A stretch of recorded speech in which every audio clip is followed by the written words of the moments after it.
Jumat lalu, satu persatu pelaku tindak kekerasan seksual atau pencabulan ini dipulangkan dari Mapolrestabes Surabaya. Mereka dijemput orang tua dan diwakili lembaga pendampingan anak serta beberapa orang konseling yang akan membantu rehabilitasi termasuk seorang pelaku yang masih duduk di bangku sekolah dasar. Dari 8 pelaku, 2 pelaku lainnya masih belum dapat dipulangkan dengan alasan masih memenuhi pemeriksaan lanjutan. Meski dipulangkan, para pelaku tetap jalani proses hukum sesuai ketentuan berlaku dengan dikenakan wajib lapor. Hingga saat ini, polisi terus mendalami kasus ini mengingat sesuai amanat UU nomor 11 tahun 2012 tentang sistem peradilan anak, tersangka yang masih di bawah 12 tahun diproses hukum secara diversi. Terhadap perkara ini tentunya ketika proses sidik melakukan proses penyidikan sesuai dengan Undang-Undang nomor 11 tahun 2012 tentang perlindungan anak. Itu tetap peradilan anak ya, tetap kita pedomani itu dan tetap akan kita proses sesuai dengan hukum yang berlaku. 2 pelaku yang belum dapat dipulangkan, AS dan MH, masing-masing berusia 14 tahun, kini masih harus penuhi pemeriksaan penyidik di Unit Perlindungan Perempuan dan Anak Polrestabes Surabaya. Sementara pelaku yang sudah dipulangkan diantaranya MI 9 tahun, MY 12 tahun, CS 14 tahun, AD 14 tahun, BS 12 tahun, dan LR 14 tahun. Kedelapan pelajar tersebut diduga menjadi pelaku pencabulan AZ, seorang siswa SMP di Surabaya. AZ yang merupakan tetangganya sendiri ini dicabuli karena terinspirasi video porno di warnet. Halo pemirsa iNews TV, saya Dusan Nugraha menyapa Anda di segmen Ngobras dan saya ajak Anda untuk menyimak obrolan tentang waspada kekerasan seksual. Seperti yang Anda lihat di tayangan tadi, kekerasan seksual terhadap anak terjadi di mana-mana di seluruh Indonesia, termasuk beberapa kasus juga terungkap di Surabaya. Sudah bersama saya di studio Bapak Isa Ansori sebagai pemerhati anak dan ada Ibu Dr. Anda NK Endah Triwiati MA sebagai psikolog sosial. Selamat sore Pak Isa dan juga Bu Tiwi. Selamat sore, Mas. Selamat sore. Kalau kita lihat tayangan tadi miris ya Pak, dan ini terjadi di Surabaya. Tadi yang ditayangkan ada 2 kasus bahkan sudah. Saya ingin ke Pak Isa dulu. Kalau bicara tentang anak saat ini, pemerintah memberikan porsi pendidikan yang cukup besar untuk anggarannya. Tapi sepertinya pelakunya sekarang juga anak-anak gitu Pak. Nggak cuma hanya orang di lingkungannya, orang-orang dewasa di lingkungannya, tapi juga terungkap kali ini banyak juga anak. Apa yang Anda lihat dari kondisi ini? Ya, menurut saya kalau lihat data dulu ya Mas. Lihat data di 2013 itu terjadi sekitar 563 kasus kekerasan terhadap anak. Kemudian di 2014 yang dirilis 2015 itu ada peningkatan sekitar 763 kasus. Ada peningkatan sekitar 50%, ya kan. Kemudian dari data itu 40%-nya sebenarnya kasus kekerasan seksual. 40%-nya jadi sekitar 300-an lah. Itu kasus kekerasan seksual, dan dari 300 itu sekitar 25%-nya itu terjadi di sekolah. Nah, terjadi di sekolah artinya, dan 10% pelakunya guru. Karena pelakunya guru itu biasa masif kan. Nah, seperti itu. Nah, kemudian kalau melihat beberapa kasus yang terjadi, menurut saya pada kasus yang kemarin itu ada hal yang kemudian saya menjadi agak berbeda. Karena saya tidak melihat itu sebagai sebuah perkosaan atau sebagai sebuah pencabulan. Tetapi ini adalah habit perilaku yang memang dilakukan oleh anak-anak. Kenapa mereka bisa melakukan itu? Karena sistem sosial di tempat itu memang menjadikan anak bisa melakukan seperti itu. Menurut saya pendekatannya tidak bisa kemudian seperti yang sekarang ini, anak dikembalikan ke sistem sosialnya. Karena anak melakukan seperti itu karena sistem sosialnya memang membentuk seperti itu. Kalau kemudian dikembalikan seperti itu tadi, bukan tidak mungkin nanti akan terjadi hal yang sama dengan korban yang lain mungkin. Karena sistem sosialnya ini yang bermasalah. Iya, karena sistem sosialnya bermasalah. Lah, karena itu persoalannya adalah sistem sosial, maka pendekatannya juga harus holistik. Tidak bisa kemudian anaknya dikembalikan, diterapi, itu tidak selesai.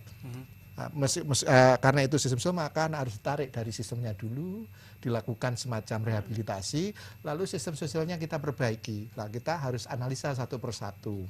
Sistem sosialnya seperti apa? Kalau misalkan itu lingkungannya menyebabkan begitu, lingkungannya mesti harus diurai, ya kan? Kalau kemudian itu misalkan dalam satu rumah, misalkan rumahnya misalkan rumah peta, kemudian anak tinggal di tempat itu, tentu ada persoalan-persoalan yang bisa dihadapi oleh anak, dan kemudian anak akan melakukan apa yang kemudian dia lihat seperti itu.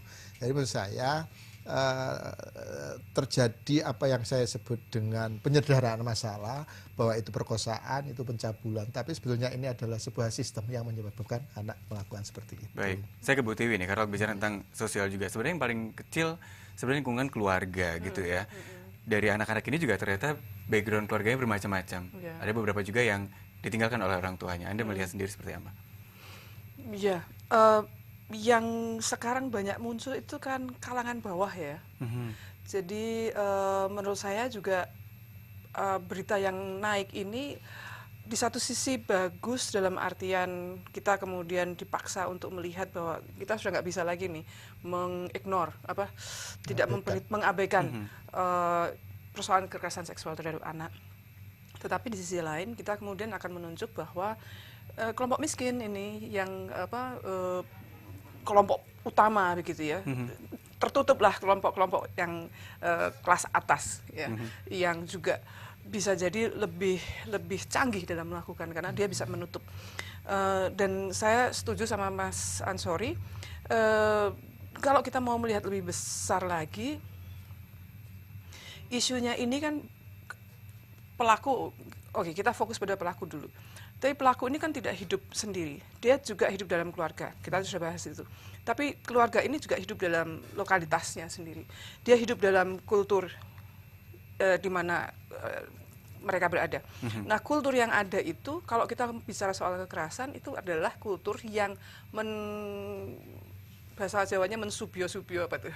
Mengangkat, mengglorifikasi gitu ya. Glorifikasi kemampuan seseorang untuk bisa menguasai orang lain. Mengalahkan orang lain, menunjukkan bahwa saya hebat gitu ya. Dan yang utama adalah memang penghancuran utama itu kan memang secara seksual. Itu satu. Kemudian kedua, pornografi. Oke lah, pornografi itu saya juga kita perlu melihat ini sebagai sebuah bisnis yang besar sekali. Sulit sekali memang untuk meng-cut itu ya, karena ya daring itu kan dari mana-mana, mau ditutup. Dulu Menkominfo juga sudah mengatakan ini ditutup, buka di sana ditutup, buka lagi di mana gitu. Semakin ditutup, semakin orang akan mencari. Nah, jadi sebetulnya kalau menurut saya harus ada proses yang bukan menutup, tapi menghidupkan yang lain.